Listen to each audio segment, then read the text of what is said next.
Hey, hi, how are you? I have a quick question, and I want you to answer this very, very honestly. When was the last time you were bored?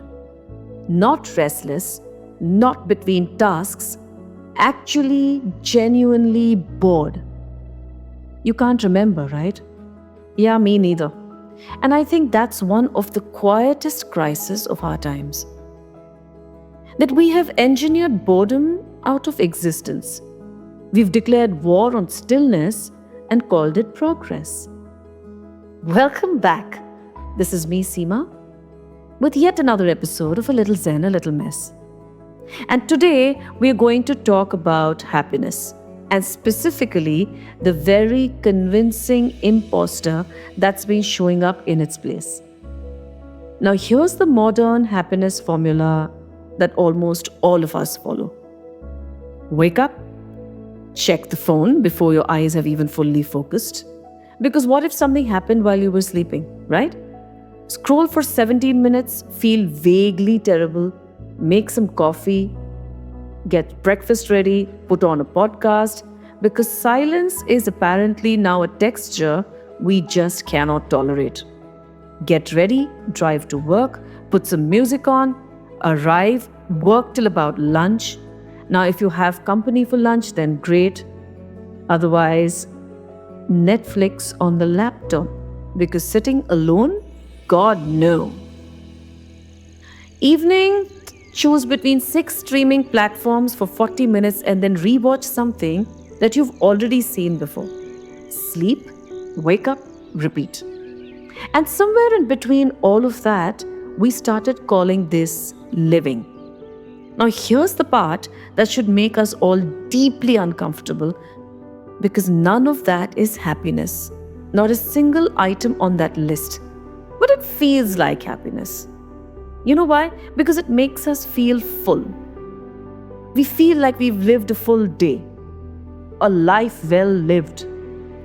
What it actually is distraction. Very high quality, algorithm optimized, dopamine calibrated distraction. And we have confused the two so completely that most of us would not recognize actual happiness if it sat right next to us on a park bench, which, as it turns out, it sometimes does. There was a study done, and I promise you this is real. Not the kind studies showed that some podcasters used to sound credible while making things up. Now, what the researchers at Harvard did was they followed about 2,000 people throughout their day using an app that would ping them randomly and ask them just two things.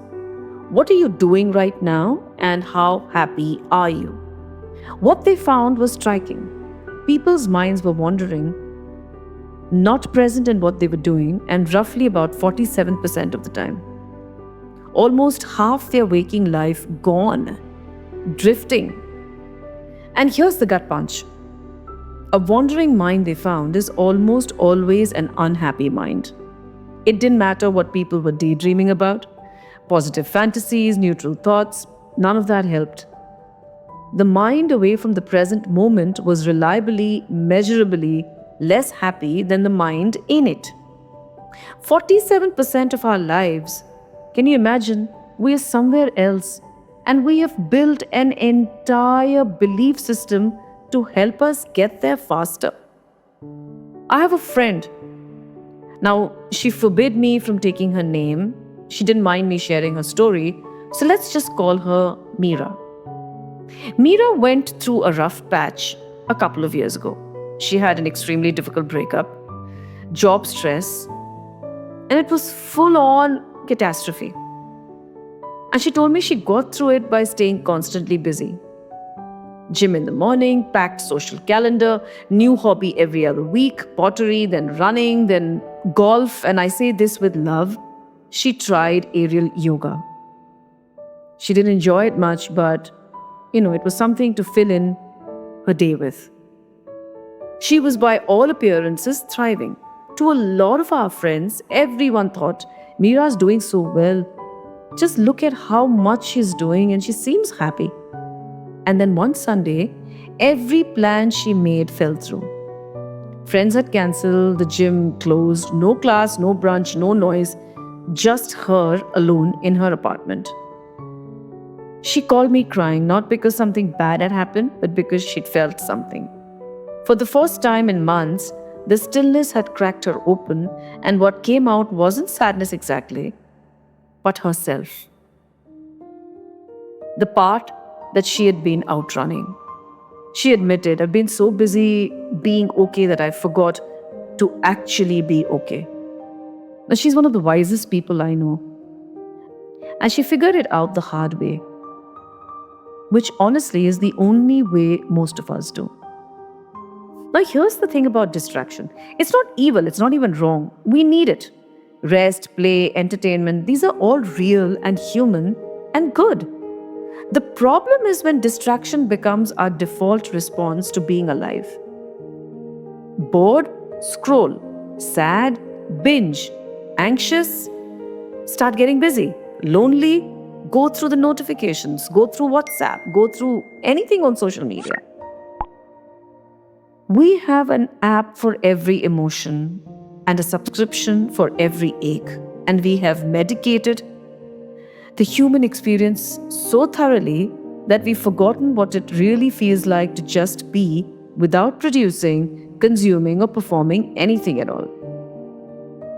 And happiness, real happiness, the deep in the chest, nothing is missing kind, that happiness, that doesn't live in stimulation. It lives in presence.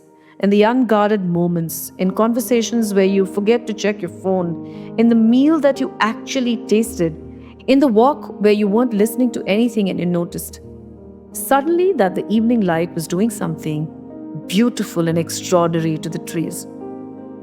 Happiness is shy. It doesn't show up when the room is too loud. It needs a little quiet to find you. But we've made quiet the enemy. You know Blaise Pascal, the 17th century French philosopher, mathematician, genius, and apparently a man who saw the future, wrote something that should be tattooed somewhere visible. All of humanity's problems stem from man's inability to sit quietly in a room alone. Now imagine, he's realized this in the 17th century. No smartphones, no algorithm, no Netflix, and he'd understood it. The inability to be alone with yourself, truly, uncomfortably, quietly alone, is not a modern invention, but we've given it modern superpowers. We have built a civilization of escape hatches. Every pocket now contains a portal to anywhere but here. And we wonder why, despite being the most entertained generation in human history, we are also among the most anxious, the most restless, and frankly, quite hollow. Now, I'm not here to tell you to delete your apps, because I haven't deleted any of mine. And I'm not going to tell you to meditate for an hour every morning or evening. But I will say this. The next time you reach for your phone, because a moment felt quiet, pause. Just for a second. Ask yourself, am I bored or am I just not used to being here? Being with myself and allowing myself to feel. Because there's a version of you that exists underneath all the noise, that has opinions and feelings and a rich inner world that doesn't need content.